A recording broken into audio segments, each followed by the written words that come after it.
I'm going to take you back to the year 2004. I was 8 years old. 2004 was the year that my mom got diagnosed with stage 4 colon cancer.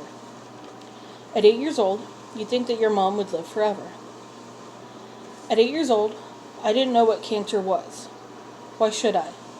I was just a little kid. I was lucky enough to have my mom for an extra 6.5 years. That's a lot longer than the doctors expected my mom to live. I know if my mom hadn't gone to the doctors to get checked out when she did, she would have likely lived maybe a few weeks, maybe a couple months. I could have lost my mom when I was 8, instead of 14. For 6.5 years, I watched my mom battle cancer, every single round of chemotherapy, every single surgery, and every single scan. I saw the effects of the chemo, and I saw how it affected her body. I remember a few times going with my mom to the doctors so she could get chemo.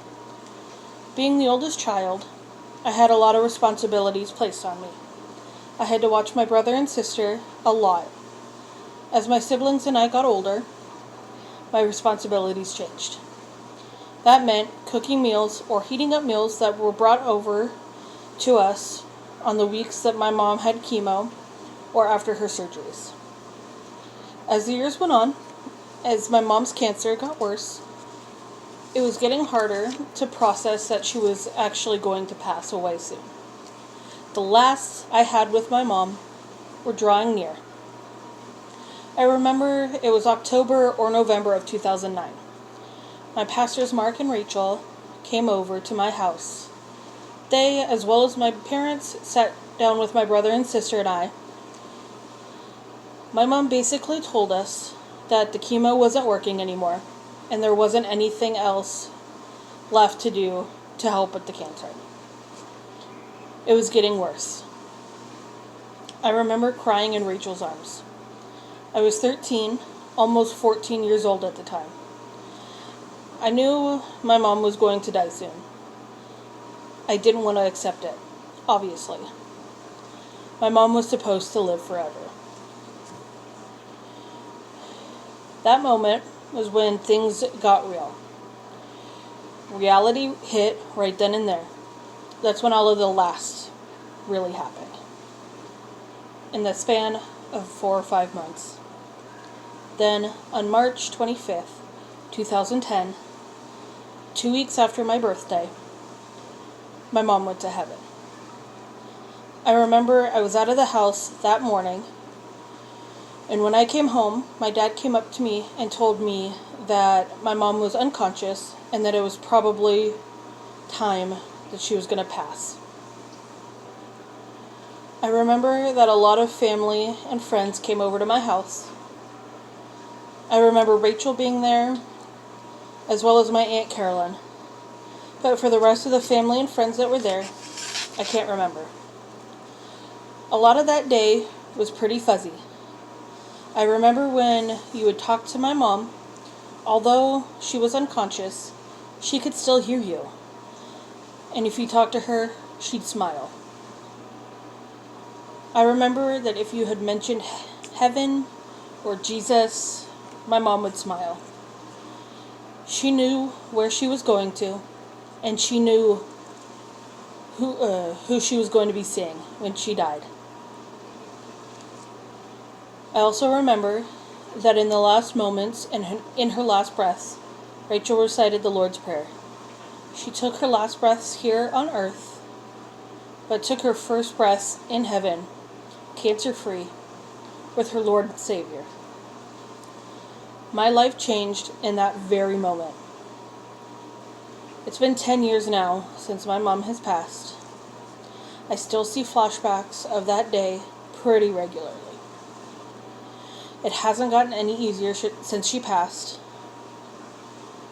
I have been dealing with mental illness, especially depression, since my mom's death. I've had a long, hard road with depression. There are days where I just want to end it all, just so I could see my mom again. There are so many days where I just want to end my own life because I feel like suicide is the only way out. And I promise you, it's not. There are times when I'm in so much emotional and mental pain and sadness that I start self-harming by cutting myself with a razor blade. I cut my left arm because that is the easiest spot for me. A couple years ago, I got a semicolon tattooed on my wrist. There's a quote that says, "A semicolon is used when an author could have chosen to end their sentence, but chose not to. The author is you, and the sentence is your life." The semicolon represents mental health. Yes, we get to choose the story and the path of our lives. We can choose to be happy despite everything going on in our lives, or we could go on living in sadness and depression, lying in bed all day. Or we could get up, get dressed, and go about our day or wallow in our sadness. I have had days where I have just laid in bed all day, depressed. Those days are not fun. I just want to end this by telling you one last thing. It gets better. I promise you.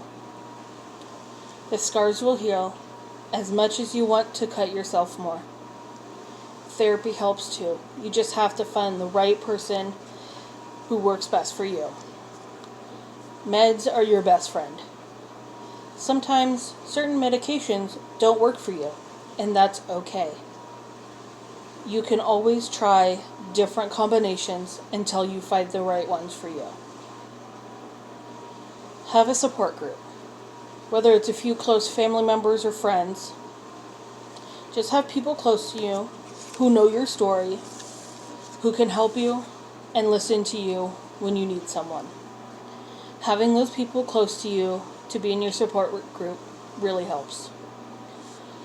Your life matters. Reach out for help if you need it. There are many suicide and grief resources such as the Suicide Hotline and the Dougie Center that can help you when you need it. It may be a hard and difficult time, but it's not the end of the road. There's a light at the end of the tunnel. You are loved. Your life has meaning and purpose. You are enough, and you are worthy. I never got told that I was loved, worthy, or even enough, especially growing up, and even in the last couple years.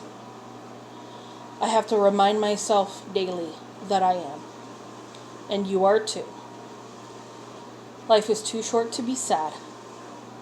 Depression is a part of your life, but it shouldn't define you either. It's a part of your story. Your story isn't over yet. And I know mine isn't either.